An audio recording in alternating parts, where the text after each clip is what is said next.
back with another video.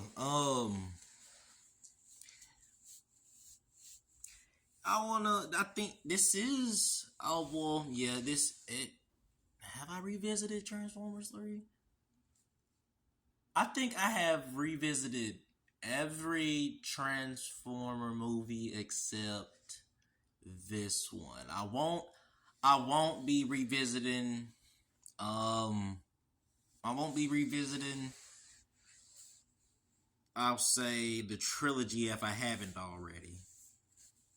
Revisit the trilogy if I haven't already. I'm not revisiting. If I already have, that's a mistake on me, but I don't think I have. But I'm not. If I didn't, I'm not revisiting that trilogy. I am revisiting the ones that have came after the trilogy. Now I have revisited The Last Night, TF7, and I am not going to revisit Bumblebee because that is a spin-off movie, not a Transformers movie. But it kind of is, but at the same time, it's not. This is the last Transformers video until they come up with some new stuff for Transformers 1 this year. So with that said, I will be revisiting this movie. 3, 2, 1. The movie starts off with the creators, the Quintessians, I'm guessing, destroying the human dinosaurs, but I don't know what I'm not gonna revisit the whole entire movie. The movie is nearly 3 hours long. I'm not gonna revisit the whole movie, but I'm gonna give you a small point of it. The creators are back. They're mad at Optimus. They sent the bounty hunter to go capture Optimus, and the bounty hunter only wants him for himself. And the humans are sick of the Transformers shit. They want to get rid of all of them, so they're killing them off. There's only 5 Autobots left. They bring back Megatron as Galvatron back, and they have a war at the end. And Optimus goes free into space to go find his creators. That's basically the movie. Now, let's revisit the story.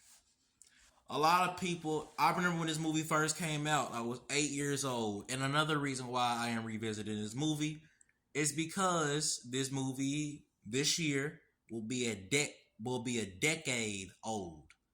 Shit, I seen this movie when I went to the theater to go see this movie when I was 8 years old. Damn, time flies by. This movie came out 10 years ago, this year. So with that being said, and a lot of people, I remember when the movie came out, a lot of people shitted on it, and I can understand why, but to a certain extent, you're going in for a Transformers Michael Bay movie. What the hell do you think you're gonna get? But at the same time, I have to applaud David Gordon Green for at least giving me something different. This movie was different.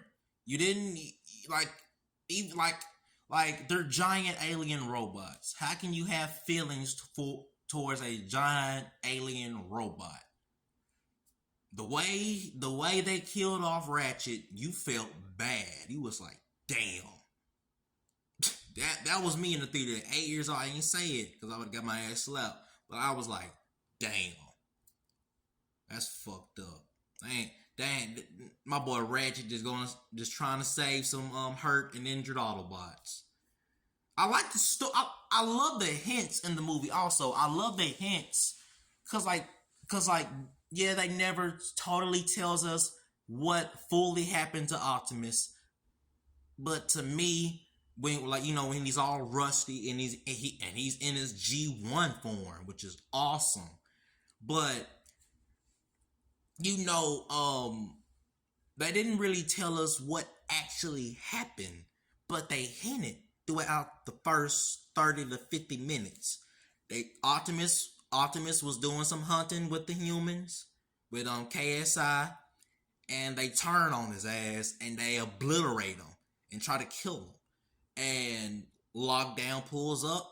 he thinks he has Optimus, and for some odd reason, Optimus escapes, and that's how he ends up with Mark Wahlberg. And I love and they don't say that, but they hint at it throughout the movie. And I appreciate and I love them little side. You know, I love when movies have them little side stories. Like, yeah, that happened, but this is the main focus right here. I like at least tell me what happened throughout the movie, and they did that to a petite. And I don't know if I'm gonna revisit Transformers 5 again. I'm probably not, but that movie should have been wrote better. There's a lot of explaining it. I'm probably have to. I'm probably gonna have to. I'm not gonna revisit the movie. I'm gonna put up another video after this and tell y'all how bad they fucked it up. Cause from this movie alone, and I see a lot of people giving it praise now. A lot of people are saying this movie is underrated as hell. It's underappreciated by a lot of standards, but it's it's an actual good sequel. It's underrated. It's not the best by far. To me personally, number 3 and number 1 is the best. But this is, you can argue this can come with Revenge of the Fallen. I have mixed reviews on. I have mixed feelings about Revenge of the Fallen. You can even say you can even put Transformers 7 up there. For me personally, I don't enjoy that movie. I feel like that movie is just movie's fucking boring. A lot of things pissed me off in Transformers 7. But you get Galvatron. The way they executed Galvatron was smart. I didn't when the first 3 to 5 times I watched it. Remember, I was 8. I had to rewatch it a couple times and understand the story. So even the way Michael Bay handled Galvatron, that was, and let him actually live to see the next F up the last night. That was interesting.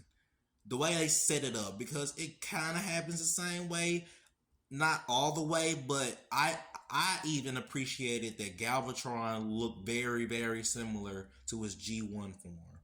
I really appreciated that. There was a lot of G1, forms in this movie, man. There was Lockdown was a badass. I have already made multiple videos on how I feel about Lockdown. To me, he is one of the best villains in all of the Transformers movies, hands down. I don't think it's close. Optimus Prime, the Knights. Like I said, I will give y'all a better understanding on how bad they effed that storyline up. Cause the Knight story is not very well known. But I know a lot about it because I am a Transformers fanatic. So I will give y'all a better understanding on how that movie was effed up and just executed horribly. But and when I tell y'all, it's not gonna sound, it's like when I say it to y'all, it's gonna be like, hey, that was so easy. Why can't they do that? That is what you get when you get a director that only cares for the cash and a production company who doesn't give a shit about the product and doesn't give a shit what Transformers fans want. That's what you get. But